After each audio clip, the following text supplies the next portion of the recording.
오늘도 노트북 화면만 바라보는 당신. 시끌벅고 경험 없다고 포기부터 하는 당신. 여기 당신의 인생을 바꿔줄 기적의 자기소개서 비결이 있습니다. Doing Yourself DIY 자기소개서. 안녕하세요. 안녕하세요. 네, 취업 컨설턴트 박영황 멘토님 오셨습니다. 안녕하세요. 네, 안녕하세요. 취업 컨설턴트 박영황입니다.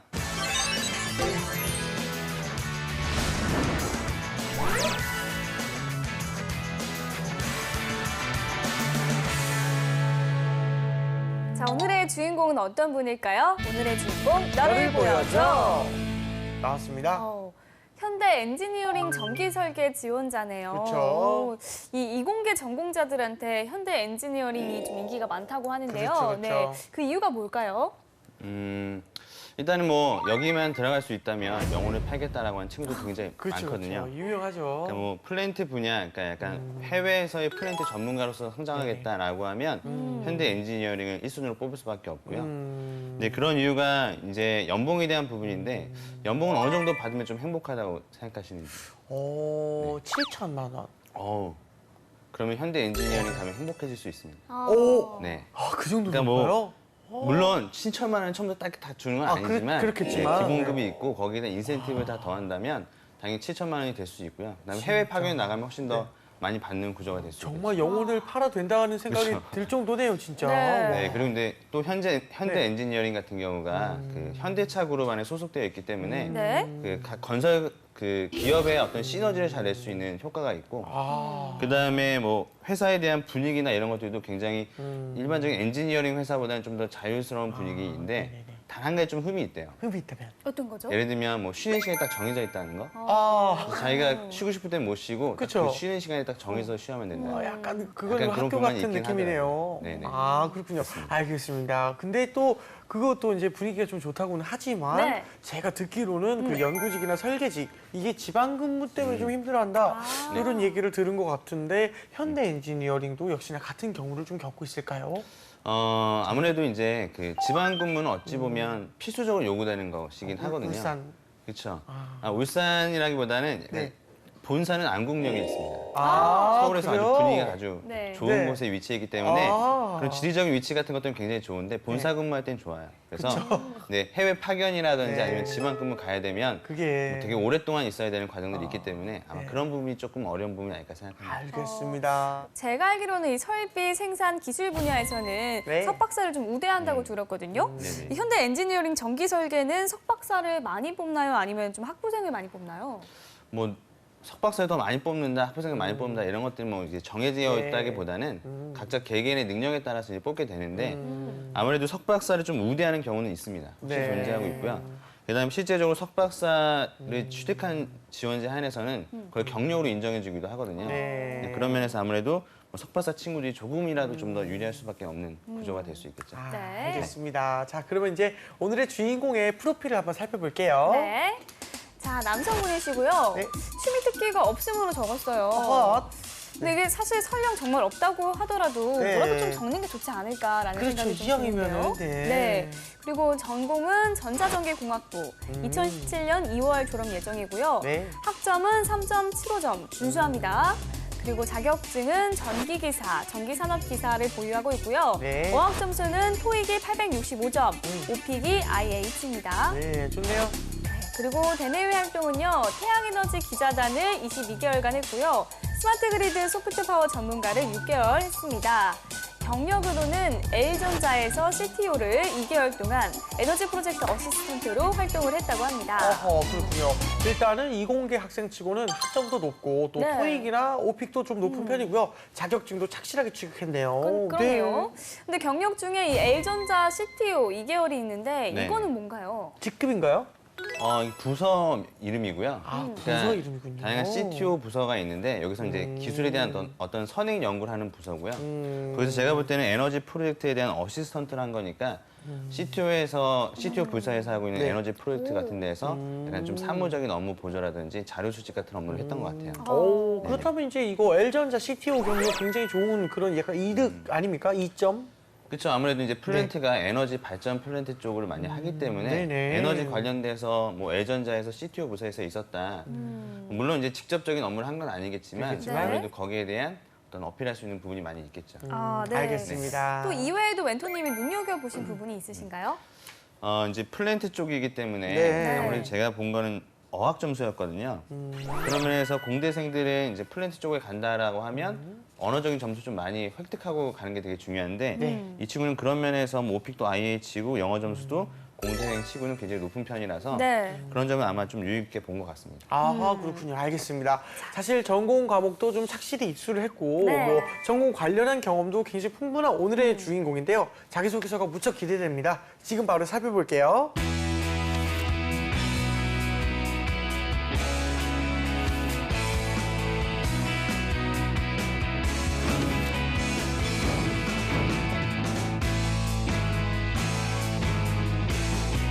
네, 우선 첫 번째 질문부터 보겠습니다. 네. 현대 엔지니어링을 지원한 이유를 설명하시고 현대 엔지니어링 내 본인의 비전에 대해 기술해 주십시오. 800자. 네, 일단은 지원 이유, 그리고 비전 제시를 좀 묻고 있는 것 같습니다. 네. 800자면 뭐 적지도 많지도 않은 분량이라 내가 할 말 같은 건 좀 네. 다 쓸 수 있지 않을까 싶은데, 무난하겠어요. 그쵸? 네. 예. 자, 과연 이 질문에 어떻게 답을 했는지 소제목부터 한번 볼게요. 네. 현대 엔지니어링의 엔지니어입니다. 설계 엔지니어에서 제너럴리스트가 되기까지. 일단은 두 가지로 좀 나눠 썼는데 현대 엔지니어링의 엔지니어입니다 라고 먼저 말씀해 주셨고 설계 엔지니어에서 제너럴리스트가 되기까지 좀 어렵긴 합니다. 멘토님 평가는 어떠세요? 아무래도 이 친구가 이제 800자 유형이다 보니까 네네. 400, 400씩 나눠서 헤드라인 2개 쓴 것 같아요. 그래서 네, 그런 부분들은 제가 볼 땐 괜찮은 전략 중에 하나고요. 근데 이제 두 번째 거 설계 엔지니어에서 제너럴리스트가 되기까지는 뭐 괜찮은 헤드라인 같은데 네. 현대 엔지니어링의 엔지니어입니다. 이거는 네. 정말 무슨 얘기인지 그쵸. 잘 이해가 안 되는 부분인 것 아주 같아요. 뽑지도 않대 김치국 네. 정말 맛이네요. 벌써부터. 네, 알겠습니다. 알겠습니다. 자, 먼저 네. 지원 동기를 쓴 부분을 재환 씨가 한번 읽어주세요. 예, 알겠습니다. 자, 현대 엔지니어링의 엔지니어입니다.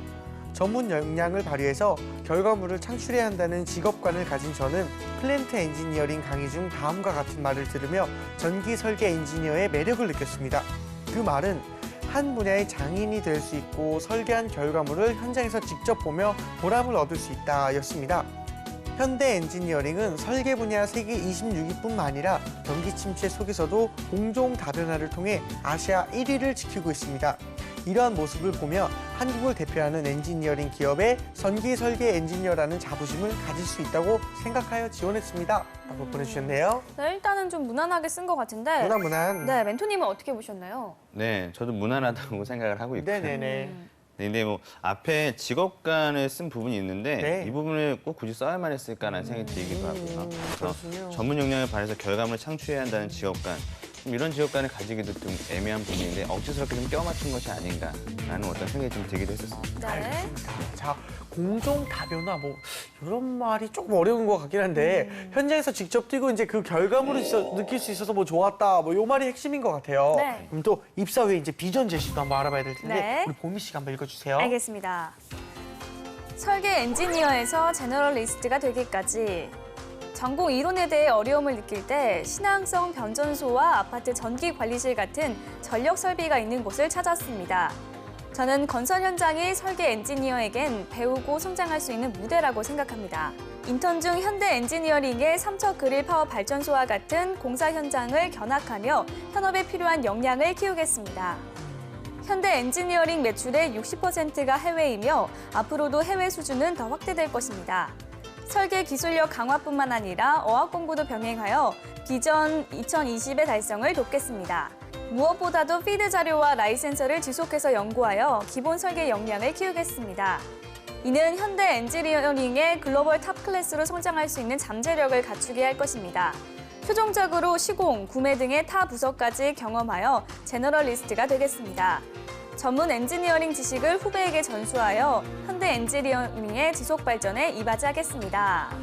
예, 일단은 영어가 좀 많아서 제가 조금 못 알아들은 걸 수도 있는데 이 피드 이런 전문 용어 같은 것이 등장하는 것 같아서 조금 어렵네요. 피드백 할 때 피드인가요 이게 좀?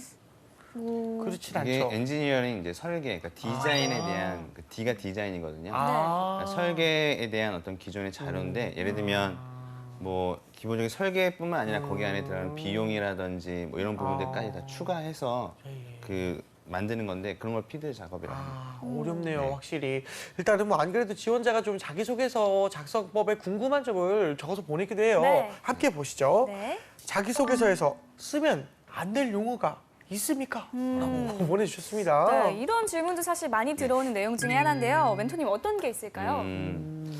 그러니까 이제 말씀하시는 것처럼 이 자기소개서를 읽는 거는 네. 이 분야에 대한 전문가들만 읽는 것이 아니라 인사 담당자도 있고 다양한 사람들도 읽잖아요. 그렇죠. 그렇죠? 물론 이 정도에 대한 내용들은 이해할 수 있겠지만 그렇죠. 너무 전문 용어가 남발되거나 네. 그렇게 하게 되면 오히려 그것이 똑똑해 보일 수 있는 것처럼 착각할 수 있는데 네. 그렇지 어려운 않다는 글이 될것 거죠. 같아요. 오히려 더 가독성이 떨어진 이유가 될 수 있고요.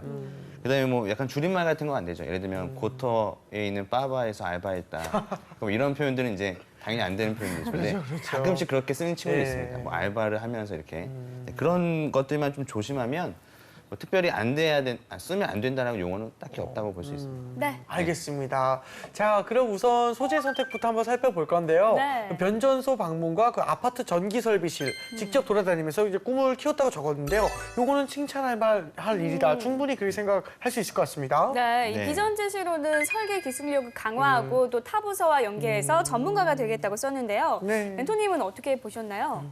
네, 그 플랜트 하나를 이제 다 운영하고 하려면 하나의 어떤 스페셜리스트가 되는 것도 굉장히 중요하지만 좀 여러 부분에 대한 어떤 제너리스트가 되는 것도 매우 중요하거든요.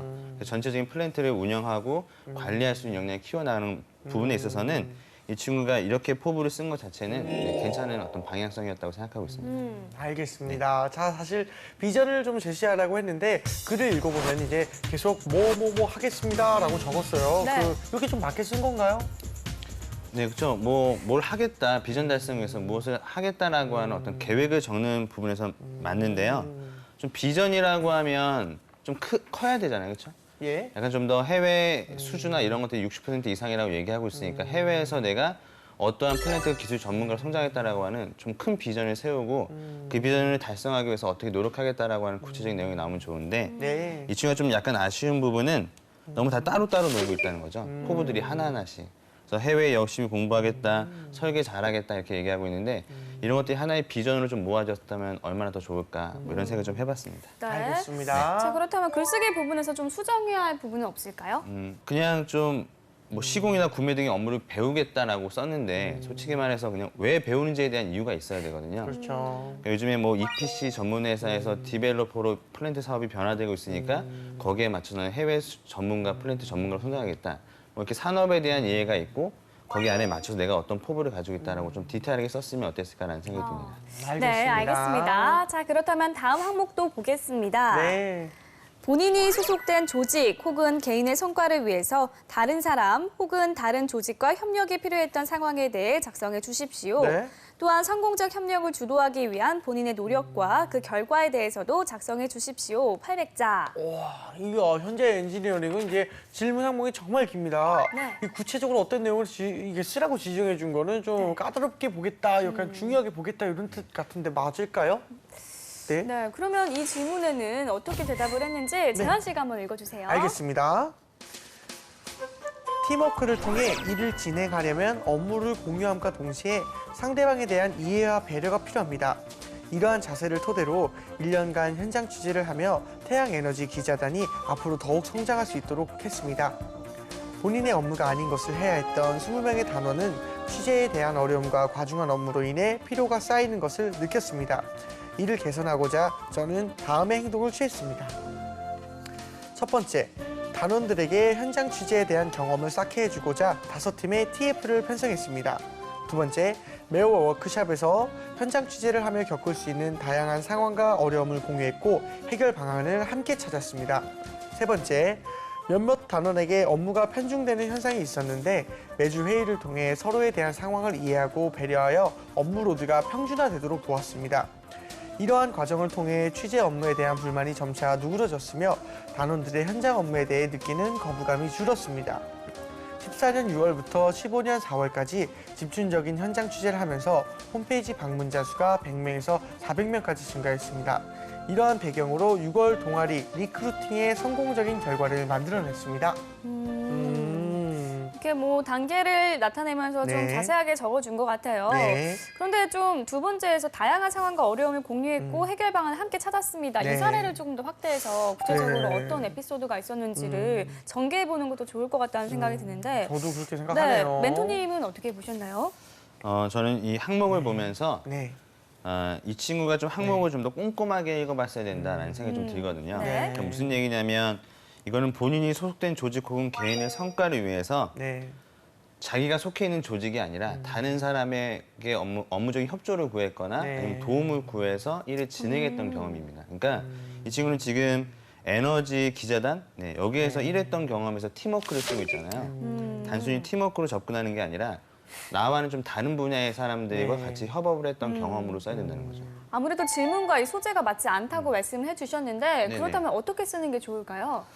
그러니까 이 친구는 이 태양 에너지 기자단을 하면서 네. 자기에게 어떤 부족했던 부분들이나 이런 것도 있었는데 그래서 다른 어떤 외부의 사람이나 외부의 조직에게 좀 같이 협조를 구해서 일을 진행했던 경험으로 약간 바꿔 써야 된다는 거죠. 네. 그러니까 소재 자체로는 이걸 살릴 수 있겠지만 방향성 자체를 안에서 팀워크를 어떻게 발휘했다, 뭐 이해나 배려가 필요했다 이런 내용이 아니라 어떻게 협조를 구해서 일을 보다 효율적으로 진행했다. 약간 이런 내용으로 써야지만 여기 이 지문에 맞는 항목이 될 수 있겠습니다. 내용이 될 수 있겠습니다. 알겠습니다. 네.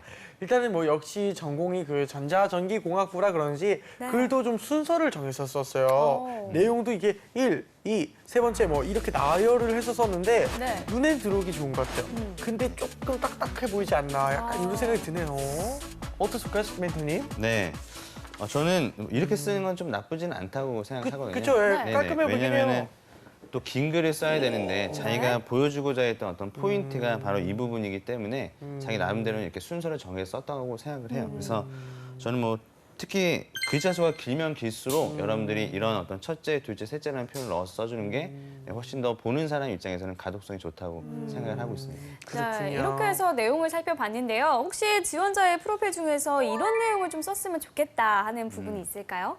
그러니까 제가 볼 때는 CTO 활동한 거 있지 않습니까? 네. 분명 이거 활동하면서 다른 부서와의 어떤 커뮤니케이션도 있었을 거고 그쵸, 그쵸. 업무적인 협조도 같이 있었을 텐데 그러니까 이 경험을 소재로 사용했다면 훨씬 더 좋은 내용이 나오지 않았을까 뭐 이렇게 생각하고 있습니다. 네, 알겠습니다. 알겠습니다. 자, 이번에는 저희가 나설 순서죠. 그렇죠. 재환이와 보미의 B급 B급 처방전. 처방전. 네. 네. 제 처방전은요. 네. 이 질문을 한 번 보고 두 번 보고 자꾸만 봐라. 아, 그러군요. 라고 말을 해주고 싶어요. 좋아요. 일단은 뭐 질문에 충실하게 내용을 쓰고 소재를 네. 선택해야 되는데 그 네. 부분이 좀 맞지 않았던 것 같아서 자신의 경험을 질문을 잘 읽어보고 좀 선택을 했으면 좋겠다는 생각이 듭니다. 좋습니다. 재한 씨는요? 저 같은 경우에는 나의 경력이 조금만 더 나타났으면 좋겠다라는 생각이 드는데요. 네. 이 긴 글이지 않습니까? 사실 긴 글에서 자칫 잘못하면 나의 어필을 하나도 못한 채 구구절절 설명만 하게 될 수가 있는데 이럴 때일수록 내가 정말 원하는 것들 또는 내가 진짜로 정말 소중히 해왔던 경험을 완벽하게 조금 좀 집중해서 조명해서 쓰는 것이 조금 이게 자기소개 쓰는데 좀 도움이 되지 않을까 싶네요. 네, 좋습니다. 자, 멘토님 저희의 조언 어떤가요? 네, 말씀 잘 해주셨고 네. 앞서 이제 우리가 용어에 대한 부분들도 많이 얘기를 나눴었는데 그쵸. 우리가 많이 아는 걸 티내야만 잘 쓴 자기소개서가 아니거든요. 맞습니다. 네, 티내려고 하지 말고 순수하게 엔지니어로서의 자세를 좀 보여주는 게 훨씬 더 좋겠다는 생각이 듭니다. 네, 알겠습니다. 알겠습니다. 자, 이번엔 모의 면접을 진행해 보겠습니다. 멘토님 질문해 주세요.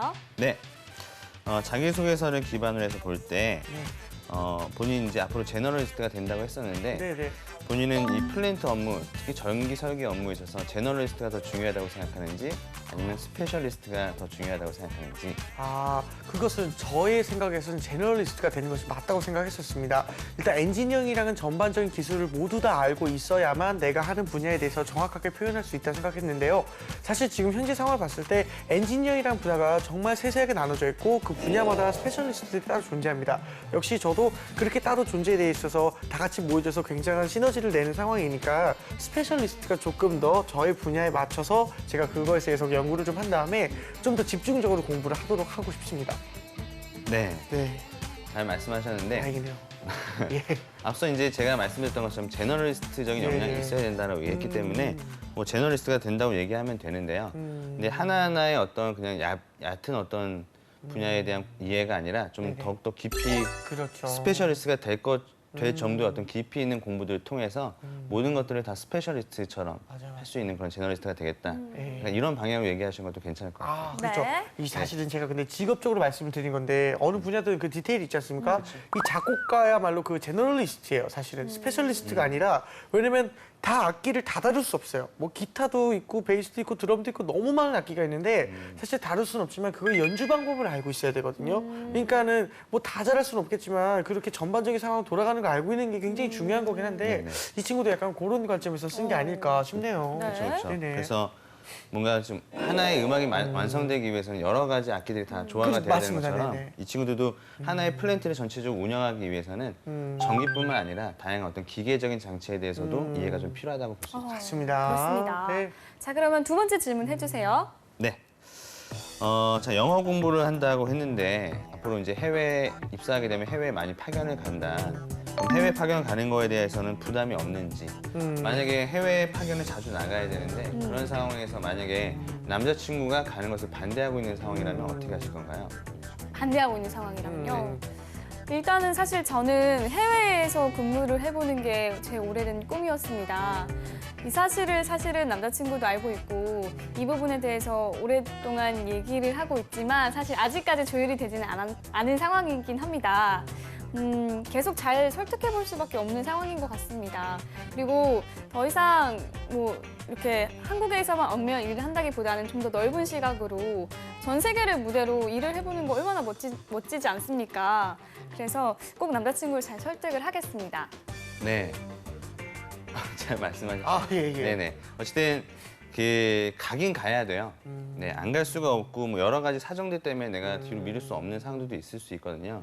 그러다 보면 회사 업무 자체를 할 수는 없는 상황이니까 가장 뭐 설득을 하겠다라고 하는 의미가 가장 강하긴 한데 중요한 건 이런 해외 파견 나가는 거에 대해서 너무 제약 조건이 많거나 너무 부담을 많이 가지고 있으면 이 업무 자체에 대해서 좀 계속해서 진행하기가 힘들기 때문에 네. 그런 부분들을 어떻게 보완해 나갈 수 있는지 주변에 이런 어떤 뭐 걸림돌이라고 표현하면 좀 그렇지만 네, 그렇죠. 여러 가지 장애 같은 것들이 있으면 이것들을 어떻게 장애라는 표현도 좀 그렇죠. 그런가요? 예. 여러 가지 뭔가 좀 문제점이라고 해야 될까요? 문제점. 네, 문제점이라고 하는 것들이 있으면 이걸 어떻게 해결해 나갈 건지에 대한 부분을 확인하기 위한 질문이라고 볼 수 있습니다. 아니 멘토님 혹시 궁금한 게 실제로 해외 업무로 나가는 걸 선호하나요? 아니면 꺼려하나요? 처음에는 이제 해외 나가서 뭔가 네네. 플랜트 업무를 한다는 게 되게 멋있고 멋있죠. 그렇죠. 예. 근데 실제로 이제 막상 가서 보면 힘들군요. 환경도 굉장히 열악하고 또 고향 생각도 많이 나고 또 만약에 남자분들 같은 경우에는 이제 결혼이나 이런 부분들이 해야 되는데 그렇죠. 여자친구가 있지만 일 때문에 다시 해외를 나가야 되고 거기서 2, 3년간 있어야 되는 그런 상황들이 예. 좀 처음과는 다르게 약간 해외 파견이 좀 부담으로 다가올 때도 있는 거죠. 그 가족이 있을 경우에 부양 가족을 좀 이렇게 데리고 갈 수 있는 방향도 회사에서 좀 지원해 주나요? 아니면 그것까지는 그것까지는 아니고요. 그거는 이제 자기가 알아서 해야 되는 부분인데 아무래도 가족까지 또 데려가는 것도 가족들이 또 원하지 않는 경우도 있어요. 그렇죠. 네. 그것도 맞습니다. 알겠습니다. 자, 세 번째 질문 주시겠어요? 네, 세 번째 질문 드릴게요. 네. 자기소개서를 읽어보니까 상대방에 대한 이해와 배려가 되게 중요하다고 했는데 네. 그럼 만약에 본인은 그렇게 생각하는데 입사인데 상사가 이해와 배려심이 좀 부족한 사람이라면 어떻게 하실 거예요? 일단 역사를 알아보면 그분이 그렇게 된 이유는 또 그 윗분의 상사분께서 그런 행동을 똑같이 하셨기 때문에 저희 바로 윗 상사가 그렇게 되신 거라서 그것에 대해서는 아쉽지만 악습이라 생각을 하고 제가 끊는다는 그런 일념 하나로 저부터 일단 몸소 이렇게 좀 실천을 해나가는 방향으로 좀 하려 합니다. 그것을 단시간에 뛰어넘을 수는 없을 겁니다. 왜냐면 그분도 역시 오랜 시간에 걸쳐서 그런 문화에 익숙해진 것이기 때문에. 하지만 저부터 나서서 좀 회사를 바꿔간다면 오히려 좋은 결과가 생기지 않을까 싶습니다. 그런 부분은 참아 남아가겠습니다. 네. 세월이기 때문에. 그렇죠. 네네. 그러니까 우리가 어떤 조직이든 제가 원하는 사람만 내가 원하는 사람과만 일할 수 없기 때문에 그렇죠. 뭐 이런 상사에 대한 상사가 나에 대한 뭐 이해나 배려가 좀 부족한 사람일지라도 네네. 그거는 그냥 자연스럽게 받아들일 수 있어야 되는 부분이고요. 아까 말씀을 잘하셨던 부분은 네네. 그것들을 내가 좀 바꿔나가기 위해 노력하겠다라고 얘기하셨는데 그런 부분들은 뭐 답변으로서 아주 적절한 내용이었다고 보셨죠. 이렇게 되면 또 버릇 없어지더라고요. 네. 근데 표현 중에 약간 네. 악습이다. 그러니까 네. 악습이 문제였습니다. 이게. 네, 그런 부분들이 네. 또 약간 그렇죠. 걸릴 근데 수 있는 나쁜 건 부분이기 아니잖아요. 때문에. 그게 그게 네, 문화지 어떻게 보면은. 그렇죠. 알겠습니다. 네, 면접 시에는 단어 선택에도 좀 신중을 기해야 할 것 그러니까 말입니다. 같습니다. 네네. 자, 오늘의 주인공이 또 면접에 대해서 궁금한 점을 적어 보냈는데요. 함께 보시죠. 면접에서는 자기소개서 내용 중에 어떤 부분에 집중을 해야 하나요? 라고 질문을 줬습니다. 어떤가요? 네. 저는 이거는 항목마다 좀 다를 것 같아요. 그러니까 아, 예를 그래요? 들면 성장 과정을 쓰라고 하면 내가 얼마나 인격적으로 성장해 왔는지에 대한 인성적인 부분이 되게 중요하고 그다음에 뭐 지원 동기나 아니면 직무를 준비한 노력을 썼다면 그거는 네. 내가 준비한 전문적인 지식과 뭐 경험과 스킬에 대한 부분들을 써야 되는 거고요. 네. 그다음에 뭐 포부라고 한다라고 하면 앞으로 어떤 것을 할 것인지 구체적인 계획과 플랜이 있는지에 대한 부분들을 좀 주집중해서 보거든요. 네. 그러니까 항목마다 이 항목에서 나에게 무엇을 요구하고 있는지 잘 파악하고 특히 면접관들이 면접 볼 때 네. 첫 줄을 많이 보고 그다음에 맨 끝에 줄을 많이 봅니다. 왜냐면 거기에 눈이 많이 가기 때문에 첫 줄과 끝에 줄에 좀 약간 포인트를 둬서 좀 할 수 있는 말들 거기다 많이 포함시키면 좋을 것 같아요. 네. 네네, 알겠습니다. 자, 일단은 이어서 면접에 대한 또 다른 고민거리가 하나 있는데요. 뭐냐면은 면접 준비는 좀 언제부터 하면 좋을까요? 이렇게 보내주셨습니다. 사실 이거는 뭐 언제나가 정답이 그쵸. 아닐까 항상 싶은데 하고 있어야 되긴 한데. 이 스터디 그룹을 만들어서 면접 준비하시는 분들이 많은데 요즘은 뭐 대학교 1, 2학년 분들도 많다고 들었습니다. 그렇죠. 이 멘토님이 생각하는 그 면접 준비 시기가 있습니까? 가수들도 왜 보면은 아무리 노래 잘해도 네. 리허설을 다 하시잖아요. 그러니까 말입니다. 그러니까 면접에도 리허설의 과정들이 필요한데 아, 제가 볼 그렇군요. 때 면접의 어떤 특성마다 좀 먼저 준비해야 될 것들에 대한 우선순위가 있는 것 같아요. 예를 들면 PT 면접 같은 것들은 이제 전문적인 지식도 중요하고 발표 네. 능력도 잘 갖춰야 되기 때문에 이 PT 면접은 가장 오랜 시간 준비해야 되고 그다음에 역량 면접, 그다음에 뭐 인성 면접, 토론 면접 같은 것들은 물론 이제 어떤 주제냐에 따라 네. 다르지만 미리 준비한다고 해서 되게 잘할 수 있는 건 아니거든요. 그러니까 제가 볼 때는 토론 면접 같은 경우에는 그 회사가 면접이 토론 면접이 잡히면 네, 그때 준비해도 상관없습니다. 그런데 역량, 인성, PT는 네. 사전에 미리 적어도 한 3개월 정도의 기간을 두고 준비해야만 어느 정도 완성형이 될 수 있죠. 아, 알겠습니다. 네, 알겠습니다. 자, 오늘의 주인공처럼 엔지니어링이나 뭐 설비, 연구개발 직무에 지원하는 취업 준비생들에게 조언 한마디 해주신다면요? 네. 일단 해외 파견이나 지사 근무가 많기 때문에 네. 영어는 필수예요. 영어를 못하면은 네, 아무리 내가 뭐 기술력이 좋아도 또 부족한 부분이 될 수 있으니까 그쵸. 영어에 대한 역량을 많이 키우셔야 되고요. 그다음에 기본적으로 설계 업무가 많기 때문에 설계에 관련된 뭐 이런 그 프로그래밍이나 이런 것들 좀 잘할 수 있어야 되고 그다음에 기사 자격증은 좀 필수로 요구되고 있습니다. 그래서 기사 자격증이 없는 것보다는 있는 게 훨씬 더 취업할 확률이 높으니까 기사 자격증을 안 따신 분들은 미리 좀 따셔서 준비하시는 게 좋을 것 같아요. 아, 네, 알겠습니다. 영어는 필수고요. 이 예. 전문 분야의 지식과 자격증도 꼭 준비를 하셨으면 좋겠습니다. 네, 자, 오늘은 현대 엔지니어링의 전기 설계 지원자의 자기소개서를 살펴봤습니다. 맞습니다. 오늘의 주인공뿐만 아니라 대한민국의 모든 취준생이 취업 전쟁에서 살아남는 그날까지 취업을 부탁해는 계속됩니다. 취업을 부탁해. 감사합니다.